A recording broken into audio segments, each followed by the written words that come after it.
Hello दोस्तों। कैसे हैं आप सभी लोग। मैं उम्मीद करता हूं कि आप सभी लोग बहुत अच्छे होंगे और आप लोगों की पढ़ाई बहुत अच्छी चल रही होगी। जैसा कि मैंने आप लोगों से कमिटमेंट किया था कि मैं मैप सीरीज और आंसर राइटिंग की सीरीज को आप लोगों के साथ में वन बाय वन प्रॉपर तरीके से हर चीज के बारे में डिस्कस करूंगा। तो आज मैं उसी के सेकंड सीरीज के संदर्भ में आपसे चर्चा करने जा रहा हूं। और जैसा कि आप लोगों ने पहले पार्ट को अपना पूरा का पूरा सपोर्ट किया, मैं चाहता हूं कि आप मेरी इस पूरी सीरीज को सपोर्ट करें और ज़्यादा से ज़्यादा लोगों तक पहुंचाने की कोशिश करें। इसमें मैं आप सभी लोगों का बहुत बहुत आभारी हूं।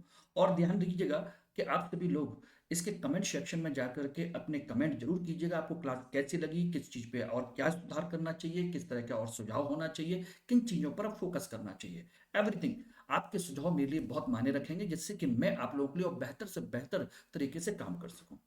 ओके। तो आज हम बात करने वाले हैं मैप सीरीज का सेकंड पार्ट। क्योंकि पिछली सीरीज में हम लोगों ने जीवाश्म जो स्थल थे, मानव जीवाश्म स्थल, उनके बारे में चर्चा की थी। आज हम बात करेंगे पुरापाषाण काल की, पुरापाषाण कालीन स्थलों के संदर्भ में। और मुझे उम्मीद है कि ये सीरीज भी आप लोगों के लिए उतनी ही फायदेमंद होगी। और एक चीज ध्यान रखिएगा कि आप में से जिस किसी को भी मैप मुझे चाहिए, आप लोगों को चाहिए प्लेन मैप जिसमें लाइनिंग हो और बिना लाइनिंग हो, तो आप मेरे टेलीग्राम ग्रुप से जरूर जुड़ जाइए, जो आपके इसमें लिंक में दिया हुआ है। और टेलीग्राम के लिए आपको कुछ नहीं करना है, सिंपल सा एक लिंक है, @मनोज कुमार हिस्ट्री सर्च कीजिए, आपको टेलीग्राम लिंक मिल जाएगा, उसको ज्वाइन कीजिए और अपना जो भी है मुझे बता दीजिए। और साथ के साथ एक चीज और ध्यान रखिएगा, जिस किसी को भी चाहिए, जो कोई भी सपोर्ट चाहिए, आप मुझे कमेंट सेक्शन में जरूर बताइएगा इसमें। ठीक है। तो आज हम इस सेशन को अगले उसमें बढ़ाने की कोशिश करते हैं और चर्चा करते हैं इसके एक एक पहलुओं के बारे में। ठीक। चलिए। तो दोस्तों, ये है आपका मैप सीरीज के तहत जो हम चर्चा करना चाह रहे थे। इसके अंतर्गत सबसे पहले हम इसमें एक कलर चूज कर लेते हैं कि किस कलर से हमें इसमें लिखना है, उसी के अनुसार। तो देखिए, 90 डेज का आज हमारा चैलेंज है और इसमें हम लोग बात कर रहे हैं लेक्चर नंबर 2 के बारे में। ध्यान रखिएगा, लेक्चर नंबर 2, इस पर हम लोग चर्चा कर रहे हैं। ओके। और मैप सीरीज का आपका 90 डेज का चैलेंज है और आज का हमारा जो टॉपिक है वो है पुरापाषाणकालीन स्थल। और देखिए, आप लोगों के एग्जाम में सिर्फ इसी तरीके से क्वेश्चन पूछे भी जाएंगे, सेम इसी तरीके से, कि आपका पुरापाषाणकालीन स्थल के बारे में बताइए। और उसमें लोकेशन दे रखी होगी, उस लोकेशन को आपको फाइंड आउट करना है। कुछ नहीं करना है, सिर्फ आपको लोकेशन को फाइंड आउट करना है। ठीक है। और फाइंड आउट करने के बाद में वो एग्जैक्ट लोकेशन कौन सी है और उसके बारे में 30 शब्द में अपनी बात कहनी है। और ये कोई बहुत बड़ी चीज नहीं है, कोई रॉकेट साइंस नहीं है, बहुत सिंपल है। ये ध्यान रखिएगा। तो इसमें अगर हम बात करें तो देखिए, मैं आज आप लोगों को कुछ मैप के बारे में चर्चा कर रहा हूं, उनको आप ध्यान से सुन लीजिएगा। जिन लोगों ने पुरानी क्लास नहीं देखी है तो पहले अपनी पुरानी क्लास जरूर देखें। आज हम बात कर रहे हैं पुरापाषाण काल के जो स्थल हैं उनके संदर्भ में। आज उसका पहला लेक्चर है, क्योंकि पुरापाषाण कालीन स्थल काफी संख्या में है, उत्तर भारत, दक्षिण भारत, बहुत सारी संख्या में है। तो इसमें देखेंगे, मैंने आपको पिछली क्लास में बताया था कि आपको पहले तो इस तरीके से लाइन आपको कवर करनी है। कहाँ से कहाँ तक मैंने आपको लाइन बताई थी, पहली लाइन आपकी कहाँ से कनेक्ट होती है। जैसे ये पॉइंट है और ये पॉइंट है, तो यहाँ से आप इसको इस वाली लाइन से कनेक्ट करते हुए यहाँ पर कनेक्ट करिएगा। इस तरह से खींच दीजिएगा एक लाइन। दूसरी लाइन आपके यहाँ से जाती है और एक आपके यहाँ पर टच करती है, इसको कवर कर दीजिए। तीसरी आपकी प्लेन मैप में यहाँ से और ये यहाँ पर कट होती है, यहाँ पर कवर कर दीजिए। चौथी आपकी ये इसके नीचे है थोड़ा सा। ये 4 लाइन आपको इस तरीके से करनी है और 5 लाइन आपको यहाँ से करनी है। देखिए, एक लाइन आपके यहाँ से ये कट है, इसको इस कट से मिलाते हुए ऊपर खींच देना है। दूसरी आपकी इस कॉर्नर से जो है आपका, जो भावनगर वाला जो टच पड़ता है, वहां से इसको कवर करते हुए इसके आपको इस पॉइंट पर आपको टच करना है। यहां पर कर दीजिए, एक यहां पर लीजिए इस तरीके से और इसको आगे बढ़ा दीजिए। ये वाली जो लाइन है, यहां से इसको बढ़ाते हुए यहां से टच करिए इस पॉइंट पर, इसको खींच दीजिए। और उसी तरीके से यहां से ये जो कट है, यहां से इसको इस कट से कनेक्ट कर दीजिए और एक यहां से इसको यहां पर कट करते हुए, यहां से कट करते हुए आगे कवर कर दीजिए। इस तरीके से आपके यहां पर स्थल हो जाएंगे। और सेम आपको इसी तरीके से आपके जो ये वाला जो मैप है उसमें भी इसी तरीके से आपको कवर करना है। ठीक है। ये ध्यान रखिएगा, ये गोवा है, गोवा के नीचे से हिस्से से आपको यहाँ से टच करते हुए यहाँ तक लेके जाना है और यहाँ पर आपको इधर आपको यहाँ टच करना है। यहाँ से देखेंगे तो चिल्का लेक वाला यह हिस्सा है, आपको यहाँ पर टच करते हुए आगे बढ़ाना है, इस जगह पर आगे खींच देना है। इधर इसको यहाँ से कवर करते हुए चले जाना है और एक लाइन आपको यहाँ से इसको कवर करना है यहाँ तक, इस तरीके से कवर कर लेना है। और एक मैंने आपको यहाँ बताया था, इसको यहाँ से कवर। इससे क्या होगा कि आप लोगों को सारी चीजें प्रॉपर तरीके से क्लियर हो जाएंगी, प्रॉपर तरीके से। ओके, तो इस बात को अच्छे तरीके से ध्यान रखिएगा, कैसे कवर करना है, किस तरीके से कवर करना है। अब हम जो यहाँ पे बात करने जा रहे हैं उसको ध्यान से सुन लीजिएगा। अब देखिए हमने एक स्थल यहाँ पर बनाया हुआ है कि ये रहा यहाँ पर पुरापाषाण कालीन स्थल है नंबर 1, ये आपको पहचानना है नंबर 1 पे यहाँ पर। दूसरा हम जाते हैं इस इलाके में और एक यहाँ पर ये है आपका नंबर 2, ये रेड वाला नंबर 2 है। ये आपके इस कट से होते हुए थोड़ा सा ऊपर ये रहा नंबर 3 है।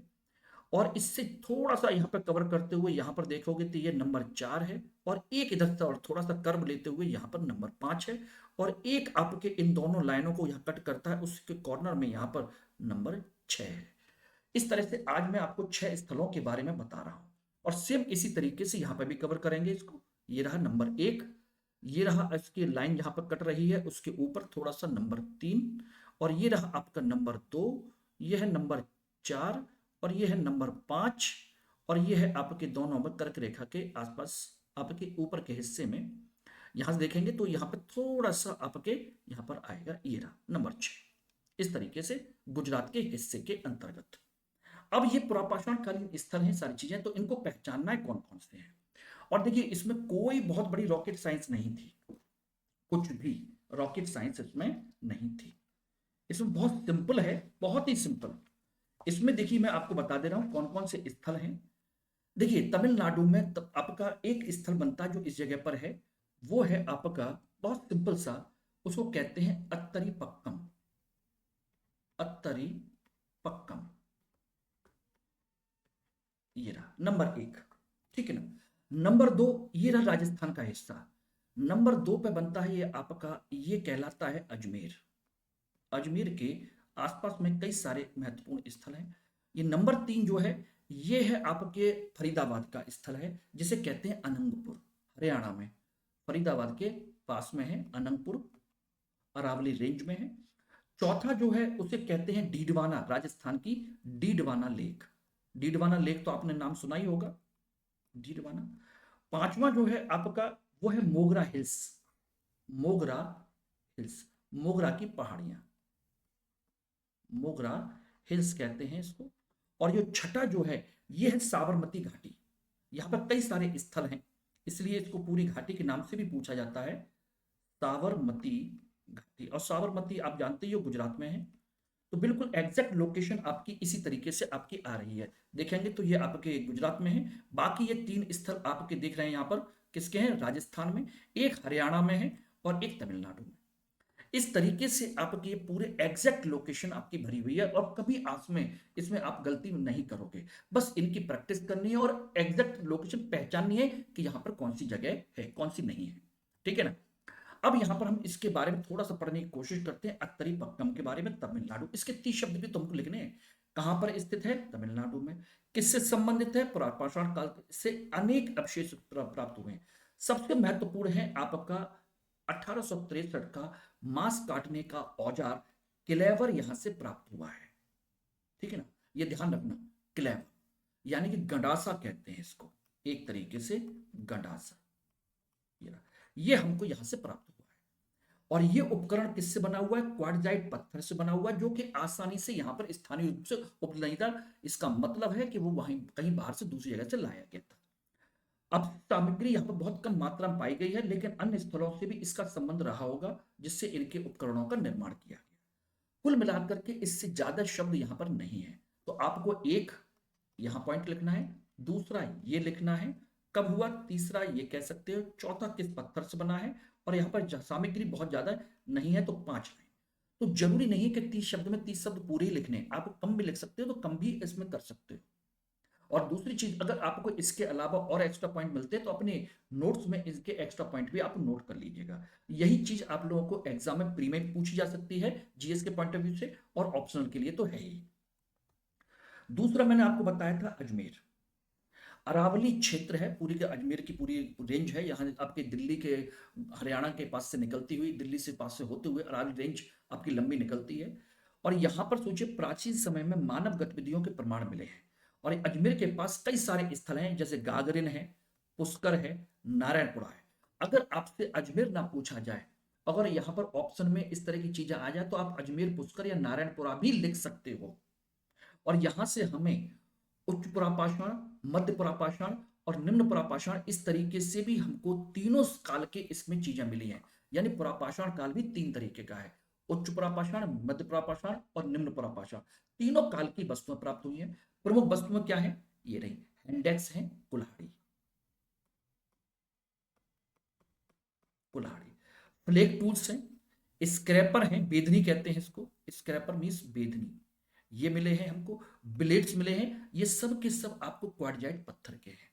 और इससे प्रमाणित होता है कि यह क्षेत्र शिकार और संग्रहण पर आधारित जीवन शैली वाला।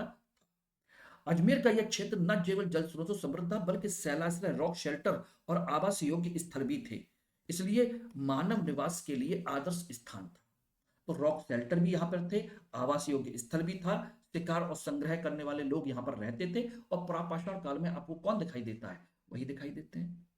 इस तरीके से आप इनको देख देख सकते हो। और यहां पर आप इनमें से कोई भी एग्जांपल लिख के आओगे और ब्रैकेट में लिख दोगे अजमेर, ब्रैकेट में इनका नाम लिख सकते हो, इसका नाम लिख सकते हो, इसका नाम लिख सकते हो, और ब्रैकेट में आप अजमेर लिख दीजिए, आपका सही माना जाएगा। ओके। तीसरा आपका अनंगपुर, हरियाणा के फरीदाबाद में।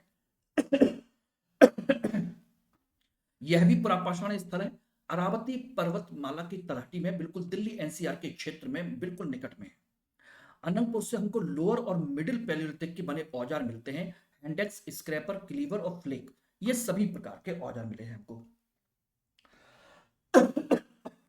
सभी प्रकार के। और ये औजार आपके किसके हैं, स्थानीय क्वार्टजाइट पत्थर के। तो यानी पुरापाषाण काल में मुख्यतः पत्थर कौन सा है, क्वार्टजाइट।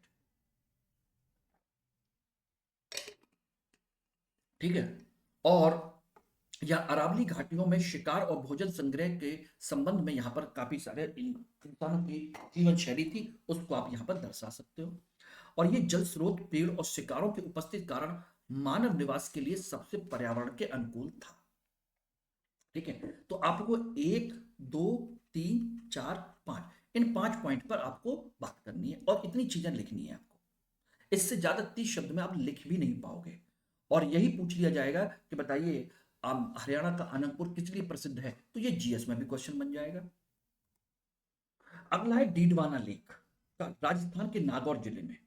यहां पर भी पुरापाषाण काल के स्थल हैं, मरुस्थल के समीप स्थित होने के बावजूद प्राचीन मानव गतिविधियों का स्पष्ट प्रमाण है। और यहाँ पर लोअर और मिडिल पैलियोलिथिक के सबसे ज्यादा साक्ष्य मिले हैं। यहाँ पर भी वही सेम, इंडेक्स, क्लेवर, फ्लेक्स, स्केपर सब मिला है। और यहाँ पर क्वार्टजाइट पत्थर के अलावा चट पत्थर भी के अवशेष मिले हैं। यहाँ रेत के टीलों, प्राचीन जलधाराओं के अवशेष हैं, जिससे पता चलता है कि यह कभी हरित और जल संपन्न क्षेत्र रहा होगा। ठीक है ना। और इसके सांस्कृतिक साक्ष्य भी मिले हैं। यहां से हमको पाषाण युग से लेकर के नवपाषाण काल की निरंतरता दिखाई देती है, इंपॉर्टेंट है ये रहा। और मरुस्थल क्षेत्र में मानव अनुकूल पर्यावरण की प्राचीन उपस्थिति का ये साक्ष्य है। तो आपको 1, 2, 3, 4, 5 और 6 पॉइंट, ये 6 पॉइंट इस तरीके से आपको कवर करने हैं। ये देख लीजिएगा, डीडवाना क्यों प्रसिद्ध है, अब आप लगा दीजिए आंसर। अगला है मोगरा हिल्स, ये भी राजस्थान के जोधपुर जिले में स्थित है, पुरापाषाण कालीन स्थल है, मरुस्थल के किनारे है, मानव बसावट के साक्ष्य हैं, लोअर मिडिल पैलियोलिथिक के इसके साक्ष्य हैं, हैंडेक्स है, क्लेवर है, स्क्रैपर है, टूल्स है, चट, क्वार्टजाइट जैसे कठोर पत्थरों से इसका इस्तेमाल किया गया है यहाँ पर। और आदिम मानव के उपयुक्त है, क्योंकि यहाँ पहाड़ियां हैं, जल स्रोत है, चट्टानों की उपलब्धता है। थार के शुष्क इलाके भी मानव गतिविधियों का प्रारंभिक केंद्र रहे हैं। और मोगरा हिल्स का अध्ययन राजस्थान की पाषाण युगीन विरासत और पश्चिम भारत में मानव विकास को समझने में सबसे महत्वपूर्ण है। तो जो आपने डीडवाना लेख में लिखा, लगभग वही सारी बातें आपको यहाँ पे भी लिखनी है, लगभग सभी वही बातें। और छठा है आपका साबरमती घाटी, गुजरात में। यह भी पैलियोलिथिक एज की और भारत, पश्चिम भारत में मानव गतिविधियों का प्रमाण प्रस्तुत करती है। साबर नदी घाटी के किनारे, दोनों किनारों फैली हुई है, लोअर मिडिल अपर सभी के साथ है। यहाँ पर हैंडेक्स, क्लेवर, स्क्रैपर, फ्लैक्स सभी तरह के टूल्स हैं। लेकिन यहाँ पर जो चट्टानें मिली हैं, जो उनके पत्थर के औजार मिले हैं, वो बेसाल्ट और क्वार्टजाइट के हैं, ये नहीं है। और यहाँ के प्रमुख स्थल कौन कौन से, ये देख लीजिएगा। आपका आदमगढ़, ढोड़का और लांबा। अगर आपको इस जगह पर क्लिक दिया हो और बताइए पुरापाषाण कालीन स्थल, तो आप इन तीनों में से किसी एक का नाम लिख करके साबरमती घाटी ब्रैकेट में लिख दीजिएगा। समझ गए, इस तरीके से। और यह नदी उपजाऊ तट और सैलास्थराई की उपस्थिति के वजह से मानव निवास के लिए सबसे उपयुक्त है। और यहाँ पर पश्चिम भारत में पाषाण युग की लंबी श्रृंखला यहाँ मौजूद है। तो इस तरीके से मैंने आपको ये 6 पॉइंट आपको बताए हैं, 6 स्थल बताए हैं। और मैं उम्मीद करता हूँ कि ये क्लास आपको पसंद आई होगी और आगे भी पसंद आएगी, मुझे पूरी की पूरी उम्मीद है। तो दोस्तों एक चीज ध्यान रखिएगा, इस तरीके से आप लोगों को इस पर सारे काम करने हैं, सारी चीजें करनी है। और उम्मीद करूंगा कि आप लोगों को ये क्लास अच्छी लगी हो। ओके, तो चलिए अगली क्लास में फिर मिलते हैं नए टॉपिक के साथ में। आंसर राइटिंग का सेशन और मैप की क्लास ये आपकी लगातार चलती रहेगी। और आप लोग इसको जितना अच्छे हो तरीके से हो सके इसको आप कवर करते चलिए, नोट्स बनाते चलिए। और साथ के साथ एक चीज ध्यान रखिएगा, और वो बात है कि इस चैनल को, मेरी क्लास को शेयर कीजिए, सब्सक्राइब कीजिए, लाइक कीजिएगा। और जितना आप लोगों का सपोर्ट रहेगा उतना मैं बेहतर आप लोगों के लिए काम कर पाऊंगा। धन्यवाद।